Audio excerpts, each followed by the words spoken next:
In February 2022, a 49-year-old surfer from Cocoa Beach, Florida, paddled out at Pipeline on the north shore of Oahu. The surfer's name was Kelly Slater. The waves that morning have been described as the most dangerous waves in the world. They break over a lava reef, 6 to 10 feet below the surface, at a break that has killed more surfers than any other location in history. The surfers in the water alongside Slater that morning were in their 20s. Some of them had not been born when Slater won his first world title. Slater won the Pipeline Masters that day for the 8th time, more than any other surfer in history, at the age of 49. Every fact in this video has been verified against primary sources. This is the story of Kelly Slater, the surfer who dominated competitive surfing at the highest level, including the most colossal waves on the planet, for longer than any other surfer in the world. Robert Kelly Slater was born on February 11th, 1972, in Cocoa Beach, Florida. His father, Stephen, ran a bait shop. He grew up near the water and began surfing at the age of 5. By the age of 10, Slater was winning age division events up and down the Atlantic coast. By 12, he had won a United States Championship title in his age division. His childhood hero was 3-time world champion Tom Curran, the first American to win a world surfing title. Slater would eventually break every record Curran ever set. Slater turned professional in 1990 and immediately won his first contest on the qualifying tour, the Body Glove Surf Bout at Trestles in California. Slater qualified for the championship tour for the 1991 season.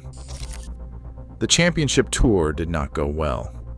Slater finished 43rd out of 44 surfers in the world rankings in his first full year on tour. It was the worst result of his career and the last time Kelly Slater would ever be considered anything other than the best competitive surfer in the world.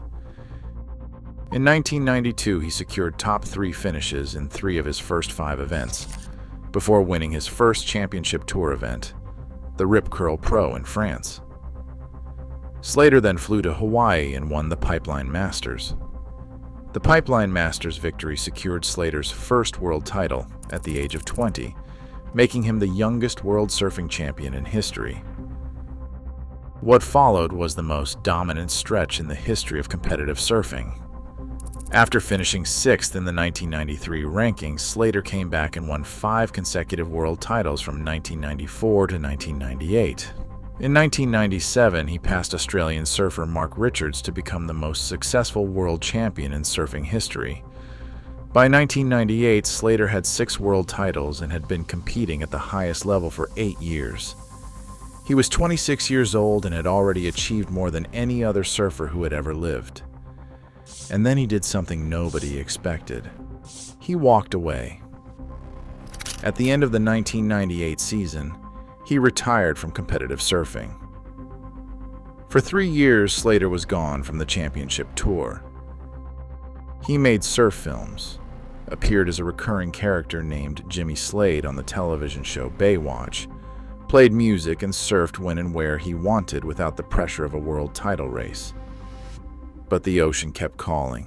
Slater returned to the championship tour in 2002. The surfers who had filled the gap during his absence, many of whom had built their reputations in the years he was away, now had to compete against the legend who had won 6 of the last 7 world titles before leaving. Slater finished 2nd in the world rankings in 2003. In 2005, he won his 7th world title. The comeback was undeniable, and he was not finished. In May 2005, at the Billabong Tahiti Pro at Teahupo'o, Slater became the first surfer to be awarded 2 perfect 10-point rides in a single heat, for a total score of 20 out of 20 under the 2-wave scoring system. He achieved this while riding the heaviest wave on Earth, over a reef that sits 20 inches below the surface at a break where people have died. The 20 was historic. In 2007, he passed his childhood hero Tom Curran to become the all-time leader in career event wins on the championship tour. The record he had dreamed about as a boy surfing in Cocoa Beach was now his. Between 2005 and 2011, Slater won 4 more world titles while competing against a generation of surfers who had grown up watching him on television. On November 6, 2011, at the Rip Curl Pro Search in San Francisco, Kelly Slater won his 4th round heat and officially clinched his 11th world title. He was 39 years old and was now both the youngest and the oldest world surfing champion in history, a distinction that is almost impossible to find in any other professional sport. Slater was 20 when he won his first, and 39 when he won his last, with 19 years and 11 titles spanning 3 decades of professional competition. But he did not stop. In 2015, Slater and a team of engineers unveiled the Kelly Slater Wave Company, a wave pool facility outside Lemoore, California that produces a perfect, rideable barrel on demand. The technology has the potential to reshape the sport of surfing entirely by removing the unpredictability of the ocean and allowing surfers to train on identical waves repeatedly. The World Surf League has hosted championship tour events at the Surf Ranch. In 2019, at the age of 47, Slater finished 8th in the world rankings on the championship tour, competing in heats against surfers who were half his age. When Slater won his 8th Pipeline Masters in 2022, the surfers he defeated that day had grown up watching clips of his first world title the way Slater had grown up watching Tom Curran. The cycle had come full circle. The boy from Cocoa Beach who had idolized Curran was now the surfer that an entire generation of professionals had idolized, and he was still beating them. Kelly Slater was born the son of a bait shop owner on a coastline that produces nothing remotely close to the waves that have defined his career. He is 54 now.